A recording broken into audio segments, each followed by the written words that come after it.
Muy buenas tardes a todo el mundo, arrancando semana, un lunes más. Aquí estamos acompañándote en este julio canicular y para comenzar la semana, si os parece, vamos a hablar de cuidar y de preservar tu salud aquí en Comunitat Valenciana en directo. Gracias por acompañarnos, porque vamos a hablar, yo no sé si es decir mucho que es la reina de las vitaminas, en el caso de que hubiera una reina de las vitaminas, pero desde luego a raíz de la pandemia hemos sabido de su importancia para que nuestro sistema inmunitario funcione correctamente, nuestro sistema de defensas. Sabemos que nos llega desde el sol, desde la luz solar, y que es fundamental. Pero ¿cómo saber más de esta supervitamina? ¿Qué debemos hacer para tener la vitamina D que necesitamos para funcionar de manera óptima? Nos lo cuenta nuestra invitada, ella es experta en inmunología, es docente, es divulgadora y nos presenta este Vitaminados que tenemos aquí. Se llama María Hernández Bascuñana y aquí la podemos saludar. ¿Qué tal, María? ¿Cómo estás? Bienvenida.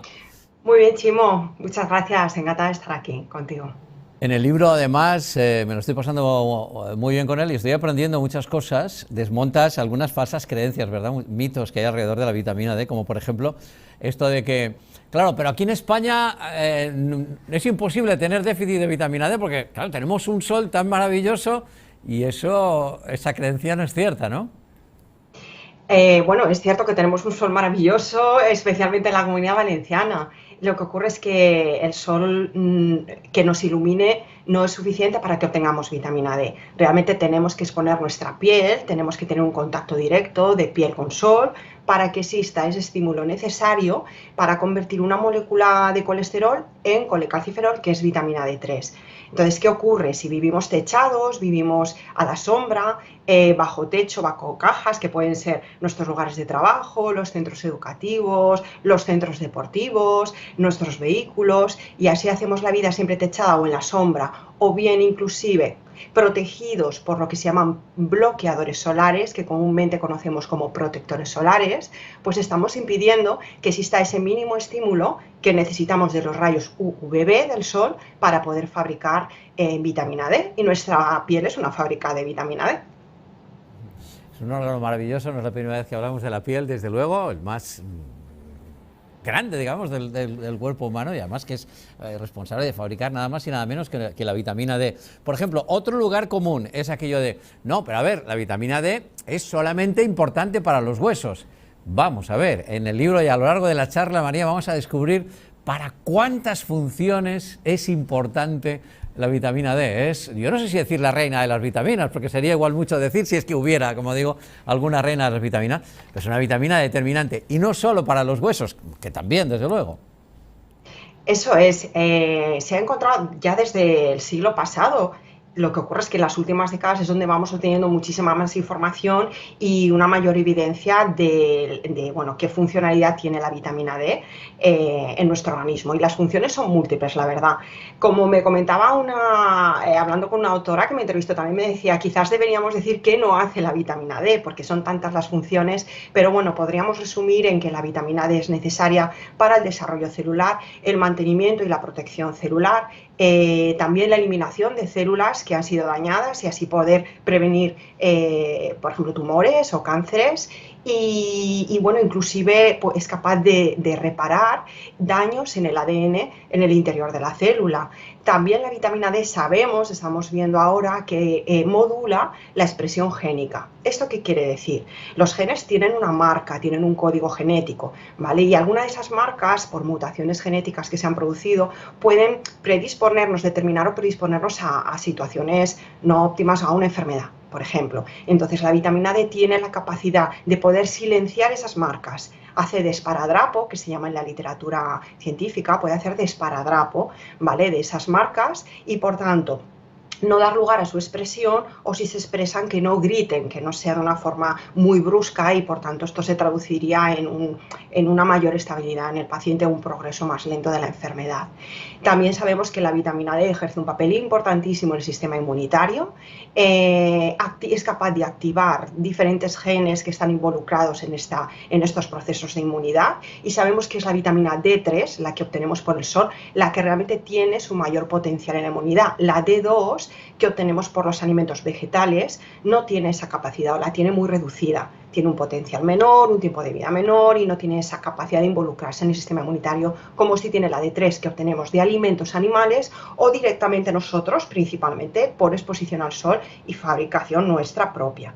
Entonces, dentro de la inmunidad nos protegemos de cánceres, de su aparición, inclusive, bueno, pues si no hemos conseguido frenar esa célula que ya se ha dañado o repararla a tiempo, pues eliminarla. Si aún así lo ha superado esa prueba, podemos conseguir evitar su avance, impidiendo que le lleguen nutrientes y oxígeno.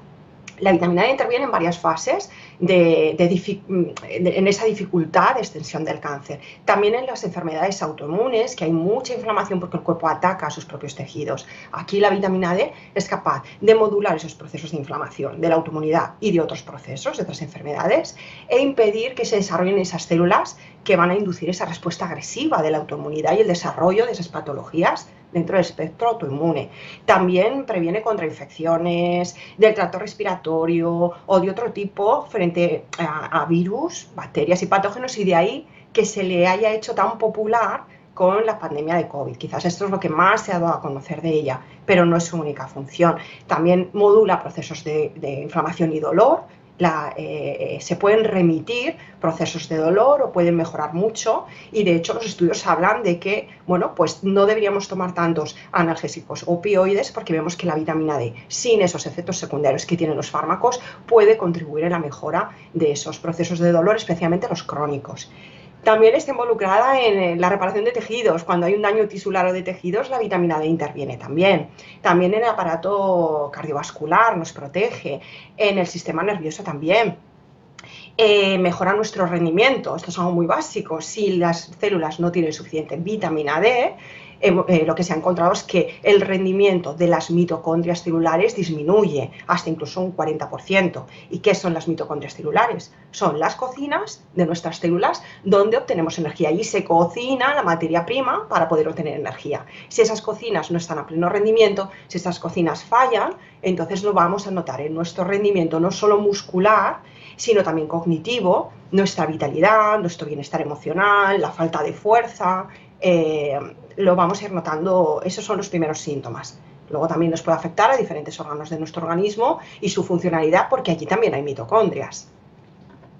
Esto sería un resumen. Sí. Es flipante escucharte, aparte de lo bien que lo cuentas, María, y lo bien que lo desgranas en el libro, y cómo vas además relacionando unas cosas con otras, ¿no? Desde luego que la actividad fisiológica, el cuerpo y mente, desde luego todo es uno, cada vez más. Además, la medicina está yendo precisamente ese componente más general, más holístico, así dicho. Es decir, la salud es un proceso, desde luego, en el que hay tantísimos elementos y procesos relacionados, y estamos viendo cómo esta vitamina D, en la que desde luego nos propone María estar bien vitaminados, es muy importante, y la cantidad de procesos en los que participa y que activa.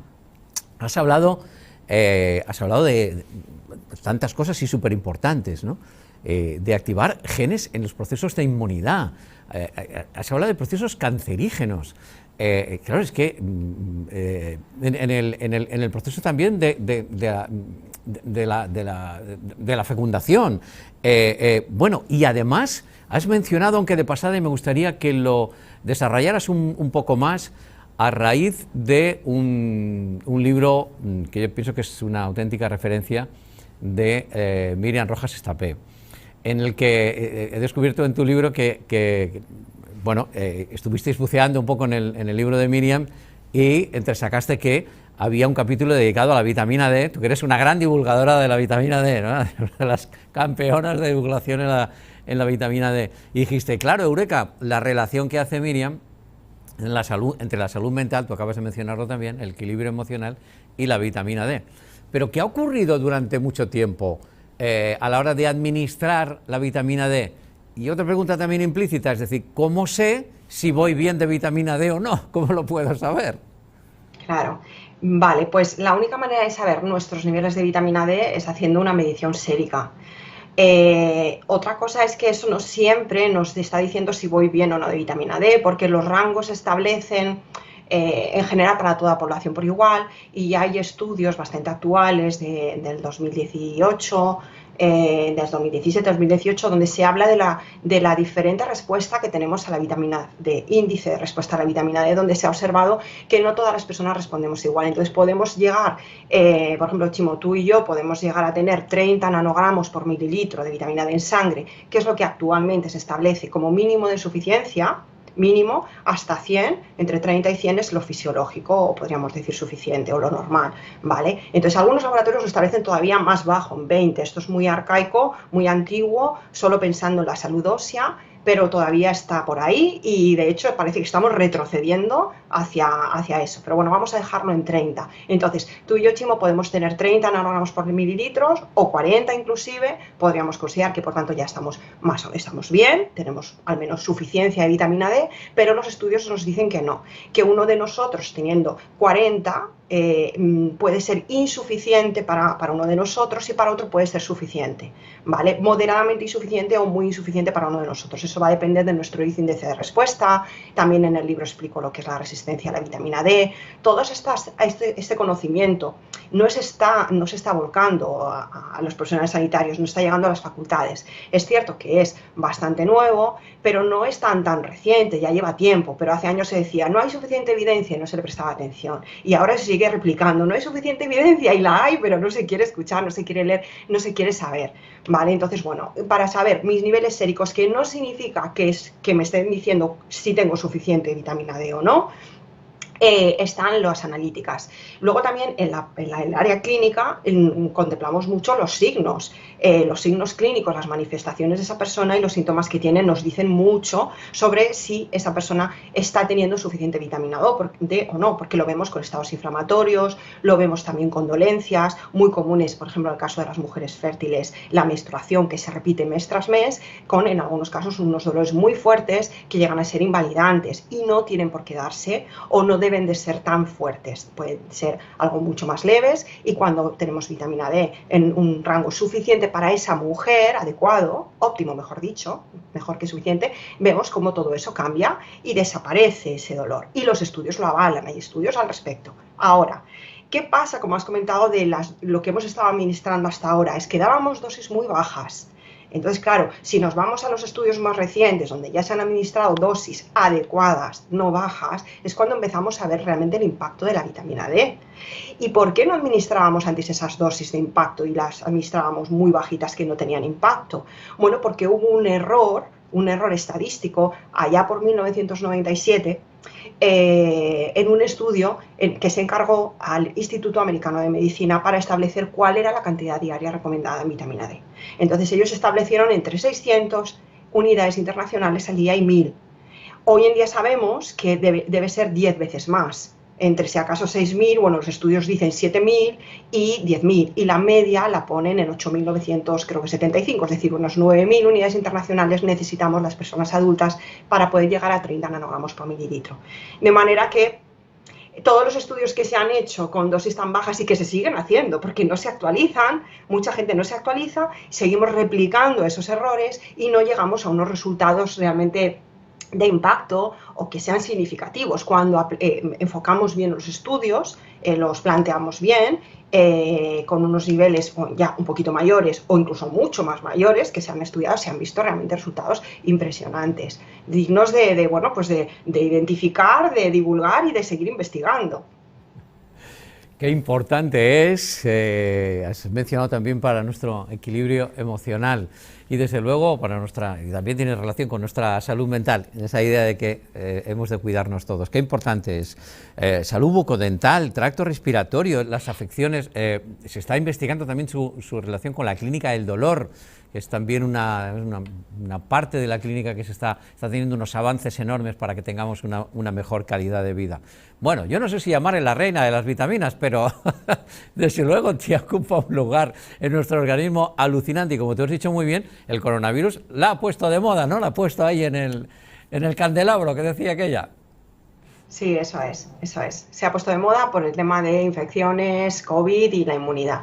Y bueno, pues no hay mal que por bien no venga, en el sentido de que las modas es verdad que es algo que se infla y luego se desinfla, pero es verdad que en ocasiones, bueno, pues no llega a desinflarse. Soy consciente que hay profesionales sanitarios, médicos, que desean que ese globo se pinche rápido ya, porque les molesta, o que vaya cayendo al suelo rápidamente, porque no creen en todas estas propiedades, que no hay que creerlas, sencillamente hay que conocerlas. Entonces la falta de conocimiento lleva a que gente se sienta molesta, porque es más cómodo aferrarse a lo conocido. Son muchos años de estudio los que hacemos carreras universitarias, y en el tema clínico tenemos continuamente que seguirnos formando en posgrados, en másteres y demás, y claro, nos molesta que aquello que nos ha costado tanto aprender de repente cambie. Entonces, bueno, hay un paradigma totalmente diferente de la vitamina D al que se está todavía considerando en clínica, que se considera prácticamente solo el de la salud ósea, prácticamente, algún caso como epilepsia y cáncer, algo se mira, pero poco más. Entonces hay un paradigma mucho más amplio que deberíamos de prestar atención, y no es una moda, realmente es una realidad,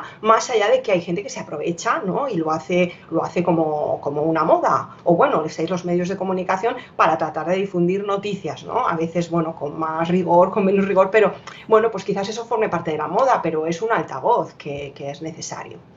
Bueno, en efecto, que haya ese altavoz, siendo conscientes, en efecto, que la vitamina D estuvo ahí y ha formado parte de los procesos de la vida, desde luego, desde siempre, y forma parte de nuestros procesos biológicos de manera muy importante. Seamos conscientes de cómo podemos aportar esas dosis óptimas de vitamina D y cómo interviene en nuestra calidad de vida, conociéndola, desde luego. Y aparte no es una cuestión de fe, de creer o no creer. Oigan, están las evidencias científicas, están los estudios ahí, lo que hay que es ponerse a ello. Gracias por hacer divulgación de salud, que eso me parece fundamental, y también de salud mental. María Hernández Bascuñana, gracias por acompañarnos, un placer. Muchas gracias a vosotros, el placer es mío. Y como cada día nos acercamos a nuestro consejo medioambiental de la mano del ENTRE.